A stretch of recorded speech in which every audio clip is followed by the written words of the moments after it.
The accolades have been pouring in for Senegal after a successful completion of its general elections.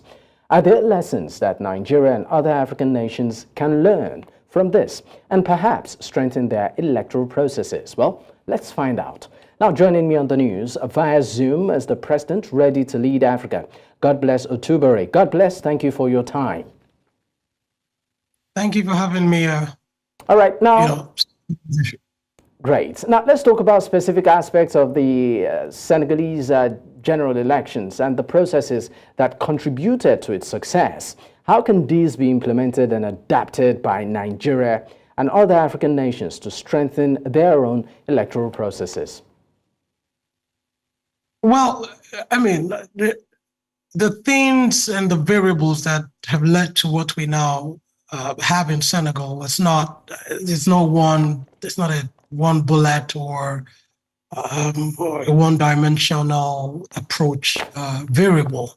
It's a combination of a lot of things, which is the quality of education of the Senegalese people, of course, the history of democratic consolidation, an independent constitutional council, which also oversees election-related matters, as well as the determination of the Senegalese population to not have a government that is run by, an illegitimate many, or rather an illegitimate few. So what has happened is a combination of different variables that ultimately has a lot to do with people power and people commitment. So what is a combination of different variables that we are now celebrating today.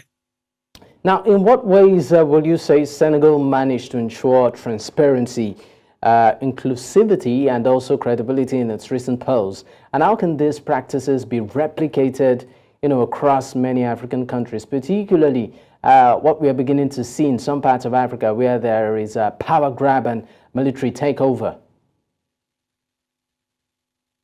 So one thing I think most people should know is that the military in Senegal, they boast one of the most well-educated military groups in the West African sub-region, as well as, even in Africa.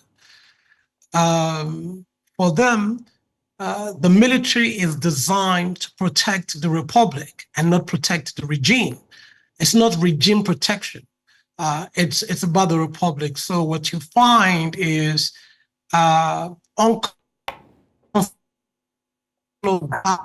not something that Senegalese military, sort of pride themselves in or see themselves as responsible for. So that is why you have that level of professionalism, and that also filters back to how citizens engage. If you want to understand how they were able to, ensure transparency and all of this, all the things that you've asked, is you look at the independence of the courts, the independence of the courts, the idea that one man cannot upend the development of democracy. Also, what you have is a virile and active civil society ecosystem in Senegal. Senegal has the most organized civil society space in Africa right now. So at the end of the day, like I said, the things that led to transparency, inclusivity, that have brought about what we all are celebrating. Now we have a 44-year-old who is running the country, and you see the people that are appointing, they're young people. And Senegal has literally just gone through a rebirth. It's a big challenge for us as young people and young leaders who are emerging. We're praying for Faye and his Senegal compatriots to succeed, because now they hold the key to why we are making the argument we're making that we're ready to lead Africa and that young people should be given the mantle of leadership. God bless. Thank you so much for your time on the news.